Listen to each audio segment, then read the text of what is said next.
आप सभी यहां सिलचर में ट्रैफिक को लेकर भी काफी परेशान रहे हैं।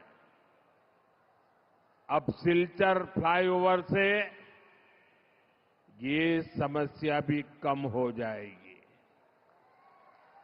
Silchar medical college, NIT Silchar और असम यूनिवर्सिटी में पढ़ाई कर रहे युवा साथियों के लिए ये बहुत अच्छी सुविधा हो गई है। इससे आने जाने में उनका बहुत ही कीमती समय बचने वाला है। साथियों, डबल इंजन की बीजेपी सरकार असम की रेल कनेक्टिविटी पर भी बहुत अधिक काम कर रही है। खासतौर पर रेलवे का बिजलीकरण हमारी बहुत बड़ी प्राथमिकता रहा है। अब असम का 2500 किलोमीटर से अधिक का रेल नेटवर्क अब इलेक्ट्रीफाई हो चुका है। अब यहां भी तेज गति से ट्रेनें चल पाएगी। इससे बराक वैली के स्वच्छ वातावरण को भी फायदा मिलेगा। साथियों, बराक वैली के किसानों और यहां के चाय बागानों में काम करने वाले श्रमिकों का असम के विकास में बहुत बड़ा योगदान है। डबल इंजन सरकार किसानों के कल्याण के लिए निरंतर कदम उठा रही है। कल ही गुवाहाटी से मैंने पीएम किसान सम्मान निधि की अगली किस्त जारी की है। अब तक पीएम किसान सम्मान निधि का देश के किसानों को लाखों करोड़ रुपया और अकेले हमारे असम के किसानों को 20,000 करोड़ रुपए से ज्यादा पैसा असम के किसानों को मिल चुका है।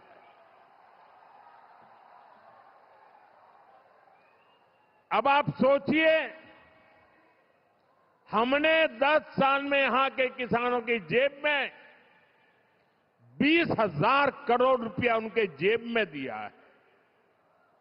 ये कांग्रेस वालों ने 10 साल राज किया। प्रधानमंत्री तो असम से चुन करके गए थे। उसके बावजूद भी एक फूटी कोड़ी नहीं दी, एक फूटी कोड़ी किसानों को नहीं दी। हमने 20,000 करोड़ रुपया दिया है।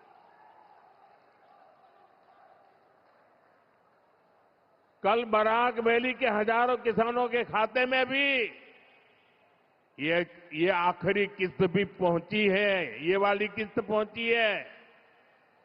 और फिर जब चुनाव के बाद आएगा समय, तब भी पहुंचेगी। ये पैसा खेती से जुड़ी छोटी छोटी जरूरतों को पूरा करने में मेरे गांव के छोटे छोटे किसान भाई बहनों को बहुत बड़ी मदद कर रहा है। साथियों, बराक वैली अब अपनी फसलों के लिए ही नहीं, बल्कि कृषि से जुड़ी पढ़ाई और रिसर्च के लिए भी जानी जाएगी।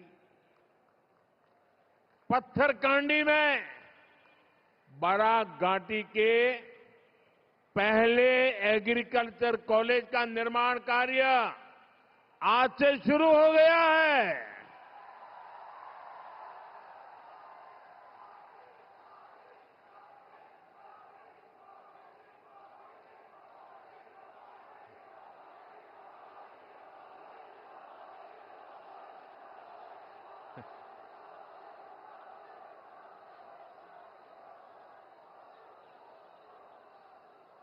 इससे किसानों को तो फायदा होगा ही, यहां के नौजवानों को कृषि स्टार्टअप के लिए सहयोग, समर्थन और प्रोत्साहन मिलेगा।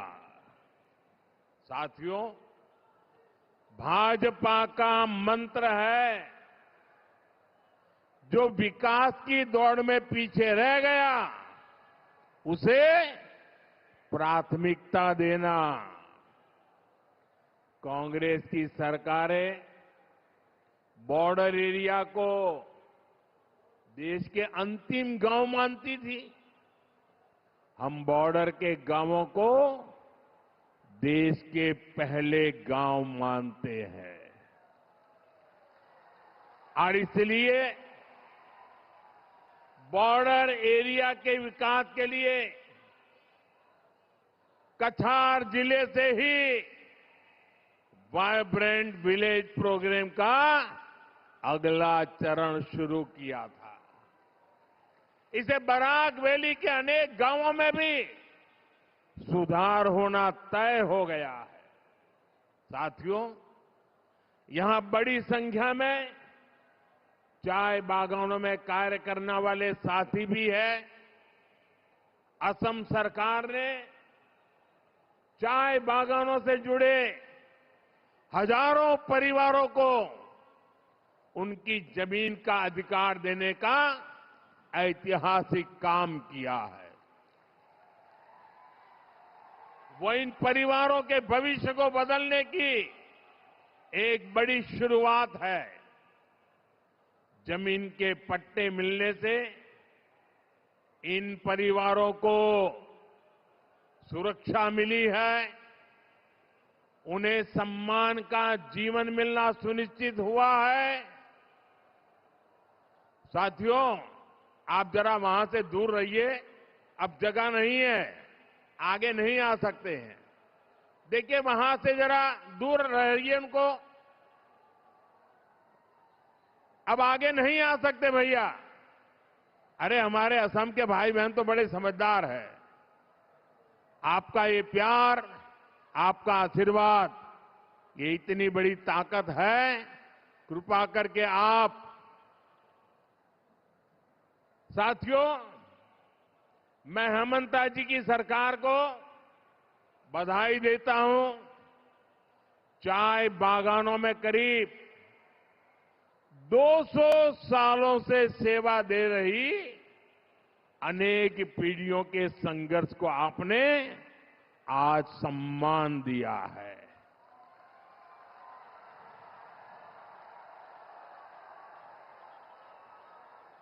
देखिए, मेरी इस बात पर बादल भी गरजने लग गए।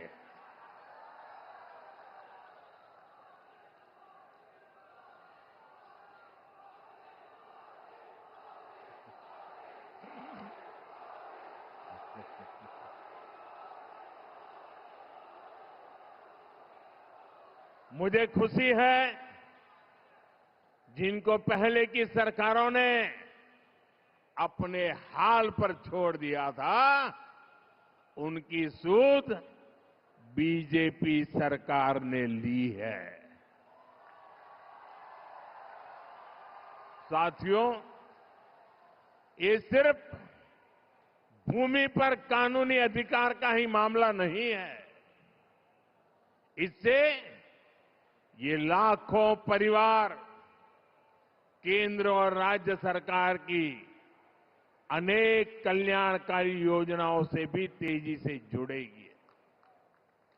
पक्के घर की योजना हो, बिजली, पानी और गैस की योजनाएं हो, इन सब स्कीम्स का पूरा फायदा अब इन परिवारों को मिलना संभव होगा। साथियों, बीते सालों में बीजेपी सरकार ने चाय बागानों में अनेक स्कूल खोले हैं, बच्चों को स्कॉलरशिप दिए हैं, सरकारी नौकरियों के लिए भी रास्ते खोले गए हैं। ऐसे प्रयासों से चाय बागानों के युवाओं के लिए सुनहरे भविष्य के द्वार खुल रहे हैं।